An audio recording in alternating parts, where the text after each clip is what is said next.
हे राम। हाँ प्यारे मित्रों,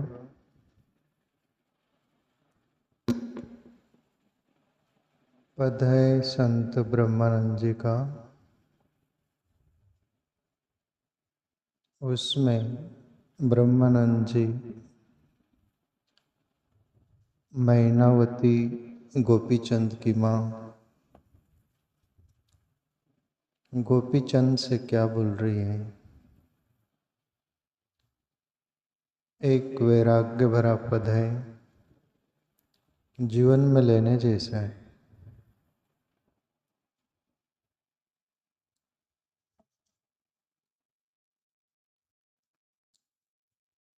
मैं ये पद भी मैं गाता था पहले।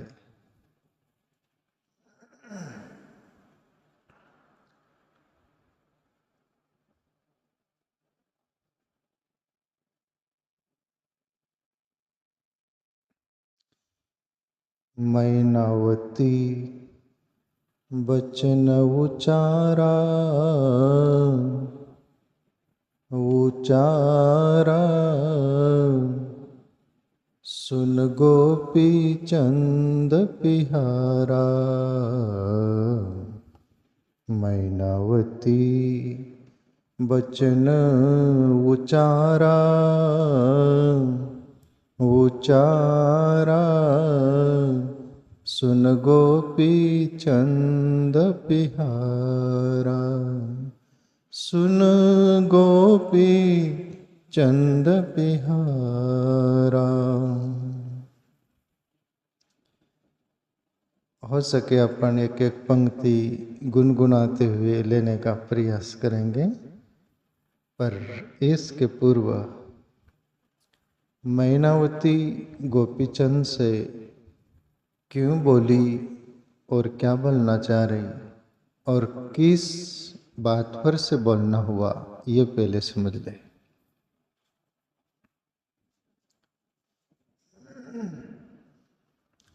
प्यारे मित्रों,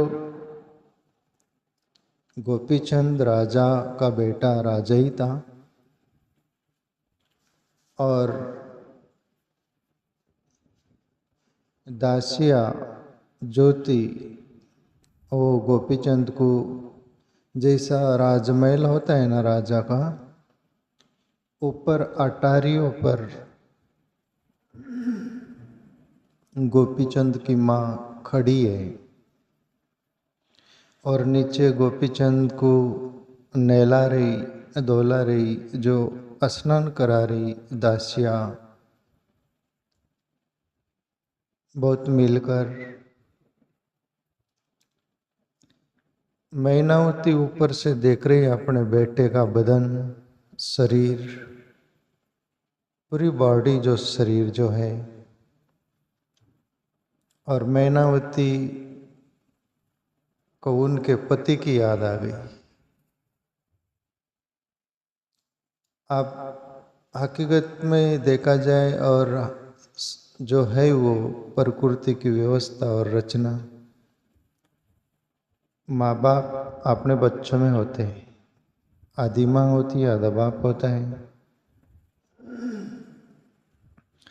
कभी कभी विशेष बाप का चेहरा विशेष बेटों पर होता है, बेटियों पर होता है ऐसा, या तो दोनों बराबर होता है। मैनावती ऊपर से देख रही बेटा का शरीर, गौर से दासियां नहला रही है और खुले बदन देख रही ऊपर से, पर एक पति की याद में देख रही है और कोई भावना दूसरी नहीं थी। और पति भी गोपीचंद का पिताजी यानी गोपीचंद जैसा ही था, सुंदर था जवानी में। मैनावती देखी थी और ऊपर से आंसू की बूंदे टपकी गोपीचंद के पीठ पर गरम गरम लगी वो। और गोपीचंद सोचा कि ये तो अलग है, पानी जैसा ये नहीं लग रहा। ऊपर देखे तो मैनावती माँ की आंखों से आंसू टपक रहे थे। फिर तो कोई भी बेटा अपनी माँ के आंखों से आंसू बहे तो वो देखता तो नहीं, देख नहीं सकता, पूछेगा माँ क्या हुआ।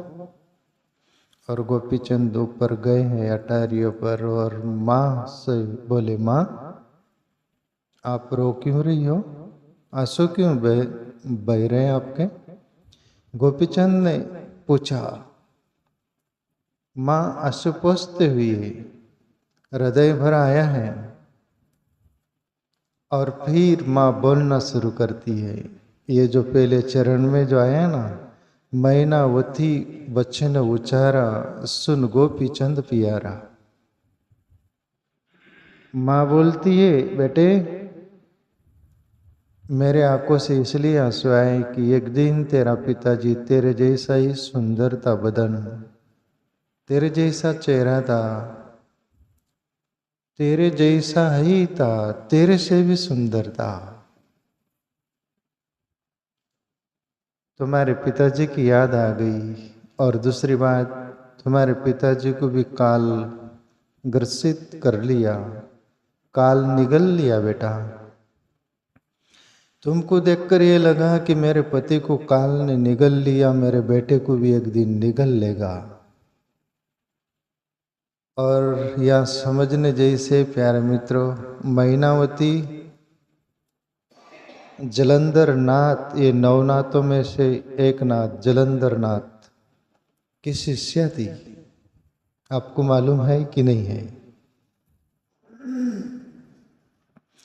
जालंधर जो पड़ा है ना, पंजाब में नाम जलंधर है ना, वहाँ पर ही जलंधर नाथ हुए थे, जिसको जालंधर नाथ भी बोलते हैं। नवनाथों में से गोरखनाथ मच्छिंद्र नाथ जो है ना, इसे वो नौ में से एक जालंधर नाथ थे, पंजाब में हुई है। उनके पर से जालंधर शहर का नाम गिरा है। ओके, तो मैनावती का गुरु जी थे, सदगुरु थे जलंधर नाथ। और उनसे दीक्षा शिक्षा लेकर मैनावती को भी उस आत्म तत्व की झलक क्या तो मिल गई थी। गोपीचंद से बोलते, बेटा तुमको देखकर बस तुमको भी काल निकल जाएगा, उसके पहले मुझे जो पता है, मैंने जो जाना है, उस रास्ते पर तुझे मैं लगा दूँ, उस रास्ते तुझे मैं भेज दूँ। और मेरे सदगुरु जलंधर के पास जाकर बेटा तू अजर अमर तत्व का अनुभव कर ले, फिर तेरा कभी जन्म नहीं, मृत्यु नहीं, वरना ये शरीर मिला हुआ है, आज नहीं तो कल काल इसको खा लेगा, ले लेगा। और फिर माँ, ये जो दो तीन पद रहेंगे मैं सभी ये बारी बारी से आपको सुनाऊंगा। ये जैसे गोपीचंद को माँ बोल रही, और फिर गोपीचंद सब राजमहल छोड़कर जलंधर नाथ के शरण में जाता है, फिर क्या क्या बात होती वो। और फिर जलंधर नाथ क्या बोलते हो, ऐसे तीन पद रहेंगे, मैं बारी बारी से आपको सुनाऊंगा, ठीक है। ब्रह्म ज्ञान तक की यात्रा गोपीचंद की कैसी हुई, और जलंधर नाथ अंदर कुंडलिनी शक्ति के बारे में क्या क्या बात बोलती, ये सब आपसे बोलूंगा। ये तीन भजन होंगे, तीन भजन में वो पूरा होगा। ओके,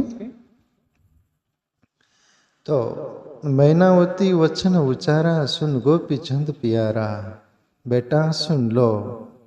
और माँ ब्रह्मानंद, वो सब ब्रह्मानंद जी को दिख रहा है। और ब्रह्मानंद जी वो दृश्य देखकर सभी कुछ बोले जा रहे हैं, और कुदरत लिखे जा रहे हैं उसको, जो अपने हाथ में वो आया भजन के रूप में।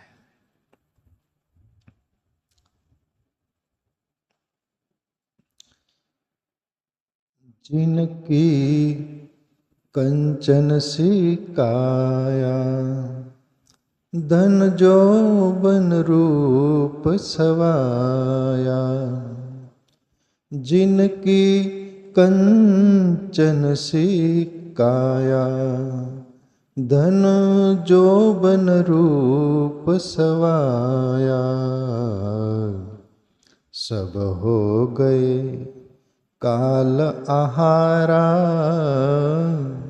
सब हो गए काल आहारा, सुन गोपी चंद प्यारा।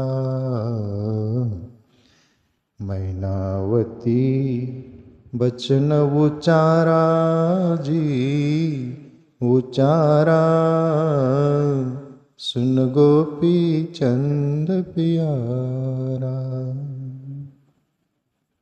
माँ बोलती बेटे से, बेटे सुनो, जिनकी कंचन से काया, धन जोबन रूप सवाया, सब हो गए काल आहारा। बेटा, तुम्हारे पिताजी भी कंचन सोने जैसी काया थी, और अदर मैंने राजे महाराजे को देखे, उनकी भी सोने जैसी काया थी। राजाओं की, रानियों की, दुनिया की मैंने देखी बेटा।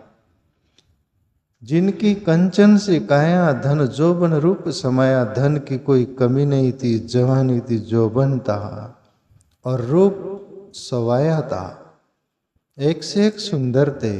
पर बेटे, मैंने मेरे आंखों से देखे उनको काल खाते हुए, काल लेते हुए, काल झपटते हुए। कौन सी मिट्टी में मिल गए बेटा, कोई पता नहीं, पर मेरे सदगुरु जालंधर नाथ है, वो सत्य की यात्रा तुझे करा देंगे, वो अजरा अमर कर देंगे बेटा। मैनावती एक एक शब्द बेटे से बोलती, जो बेटे को वैराग्य हो ही गया, हो जाएगा, और हुआ। जिनकी कंचन से काया, धन जोबन रूप सवाया, सब हो गए काल आहारा। प्यारे मित्रों, मनुष्य जिंदगी जीने के लिए धन कमाता है, पद कमाता है, दुनिया भर के भोग का लालच लेकर सब कुछ जीता है कि मैं बस जिंदगी भर रहूँगा, सब कुछ, और सुखी होने के लिए धन कमाता है, दौड़ धूप करता है, और सब कमा लेता है, और ऐसा समय आता है उसका जाने का समय हो जाता है। तब लोग बात करते, अरे बहुत मेहनत कष्ट किया, बहुत कमाया, सब कुछ किया, अभी सुख के दिन आए थे उसके जीने के अच्छे, पर परमात्मा के पास भी न्याय नहीं, अन्याय है। सुख के दिन आए थे और उसको उठा ले गया।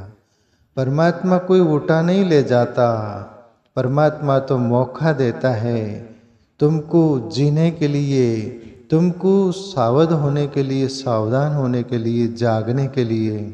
पर अपन ये दुनिया का आकर्षण विकर्षण का इतना ही देख लेते और इसमें जिंदगी खपा देते हैं।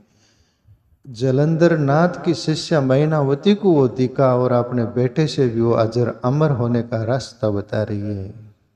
माँ हो तो मैनावती जैसा अपने राजा बेटे को जोगी बनाना चाह रही, और बनाई दी है। आगे बोले, ये राज संपदा भारी, सब हो ये पल में न्यारी। ये राज संपदा भारी, सब हो ये पल में न्यारी। तज माया मोह पसारा, तज माया मोह पसारा, सुन गोपी चंद पिहारा। मैनावती वचन उचारा जी, उचारा, सुन गोपी चंद प्यारा। बेटे, ये राज संपदा भारी, सब होए पल में न्यारी जी। ये राज्य है, जितनी भी संपदा है जो तुम अपना मानकर जी रहे हो, मानते हो, ये आंखों से दिख रही है, ये पल में न्यारी हो जाएंगी। ये तुम सोच रहे हो कि जिनके लिए हमने जिंदगी खपाई वो हमारे संग साथ रहेंगे या ले जाएंगे। बेटा ये सुविधा नहीं है।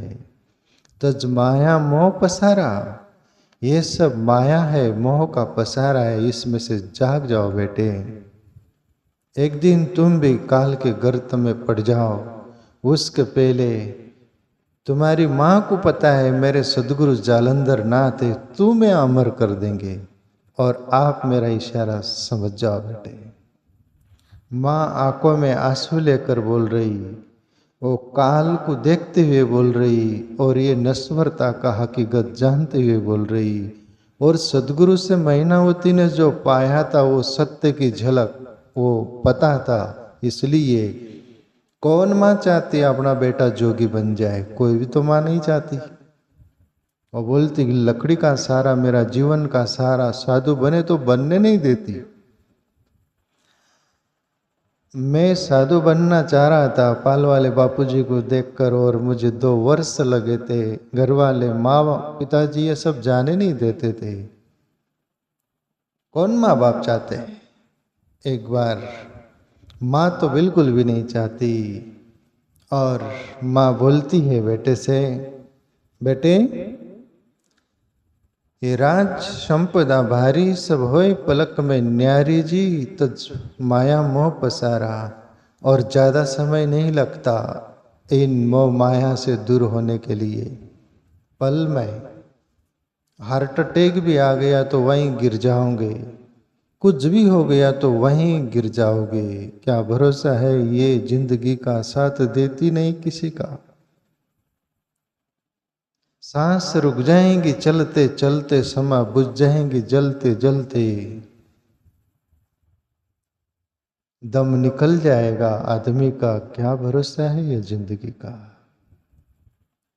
न हम रहेंगे न दुनिया रहेंगी, दास्तां दुनिया करेगी। नाम रह जाएगा आदमी का। क्या भरोसा है जिंदगी का। नाम तो उसका अजर अमर रहता है जो ईश्वर से अनुसंधान साध लिया। कबीर साहब जिसको बोले एक साधे सब सदे, एक साधे से सब हो तो है, सब साधे से एक न होए। जो एक से प्रीत कर लिया वो अमर हो गया परमात्मा की तरह। उसका ही स्वरूप है, उसमें समा जाता है। बेटे ये शाश्वत नहीं है जो तुम्हें दिख रहा है। जाग जाओ बेटे।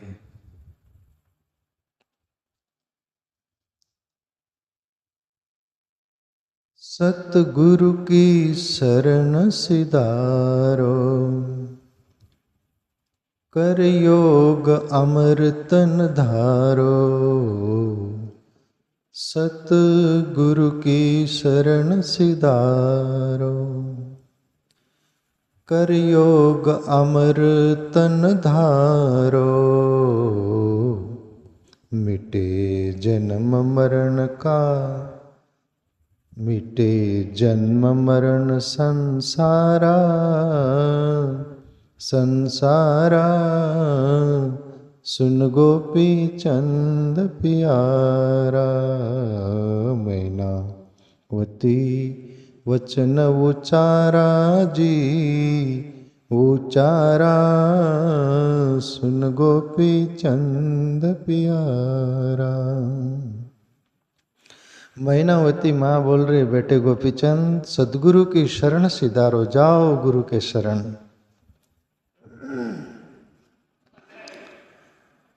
मिटे जन्म मरण संसारा, जन्म मरण के चक्कर से मिट जाएंगी ये यात्रा, पूरी हो जाएंगी सदगुरु के शरण में। मेरे गुरु जालंधर ब्रह्म ज्ञानी है बेटे, वहाँ तुम्हारी ज्योत जल जाएगी।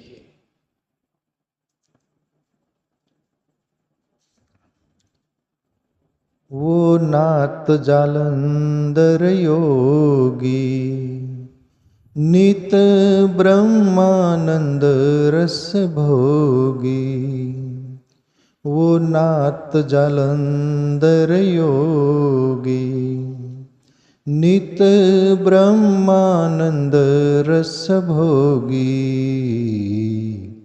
कर सेवा हो निस्तारा, कर सेवा हो निस्तारा, सुन गोपी चंद प्यारा। मैनावती वचन उचारा जी, उचारा, सुन गोपी चंद प्यारा। बेटे, वो नाथ जलंधर योगी, नित ब्रह्मानंद रस भोगी, कर सेवा हो निस्तारा। मेरे सद्गुरु जलंधर नाथ योगी है और नित्य ब्रह्मानंद रस भोगते हैं। मैं वर्षों से सुना भी था, पढ़ा भी था कि दुनिया में सबसे बड़ा कोई भोगी है तो वो योगी है।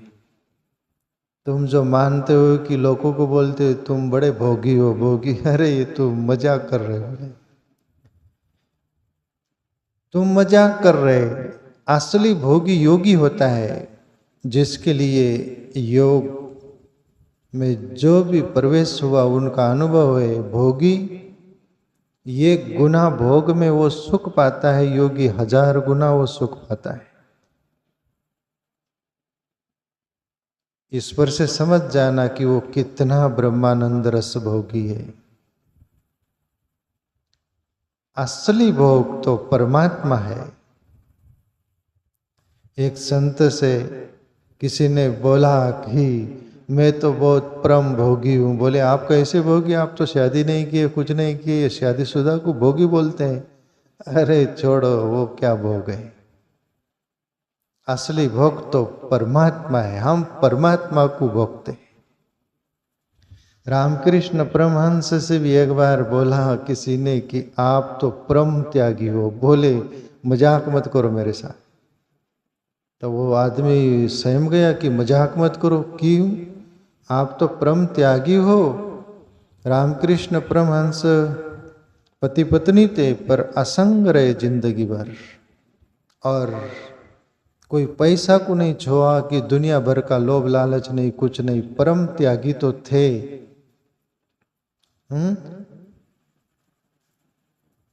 तब उनको बोला कि आप परम त्यागी। बोले नहीं नहीं, हम परम त्यागी का है कि हम परम भोगी है। बोले त्यागी तो तुम हो। बोले वो ग्रस्त आदमी को बोले रामकृष्ण परमहंस। तब वो बोले हम कैसे त्यागी, क्या उल्टी बात कर रहे बाबा आप। अरे मैं सीधी कर रहा हूँ, हम सीधी बात करते तुमको उल्टी लगती है। नहीं नहीं, हम समझ नहीं पा रहे। बोले परम त्यागी तुम हो। बोले परमात्मा को त्याग कर तुम दुनिया में जी रही, इसलिए तुम्हारे से बढ़कर कोई त्यागी नहीं और हमारे से बढ़कर कोई भोगी नहीं जो हम परमात्मा को भोग रहे। इसलिए उल्टी बात तुम भी मत करो। मैनावती बोल रही कि मेरे जलंधर नाथ योगी है और वो ब्रह्मानंद रस भोगी है। तो प्यारे मित्रों, जिंदगी में हकीकत में यही सत्य है। बाकी ये जिन्हें पूरते सब साधन है। जीवो इसमें रहकर भी होश से जिंदगी देखो और सत्य की ओर जीवन मोड़ लो। सब में रहते हुए एक दिन वो प्यास जग जाएंगी तो आप ग्रस्त में से भी बाहर हो जा सकते हो। ग्रस्त में रहकर भी कमलवत जिंदगी हो सकती है। परमात्मा मिला हुआ ही अंदर, तुम उससे प्रेम तो करना चाहो, उसके लिए तड़प प्यास तो जगाना चाहो। वो हाजरा हुजूर 2400 घंटे प्रगटने के लिए तैयार है, पर तुम प्रगटने ही नहीं देते उसको। वो प्रगटना भी चाहे तो तुम दबा देते कि अभी बहुत काम है हमको। प्यास जगाओ।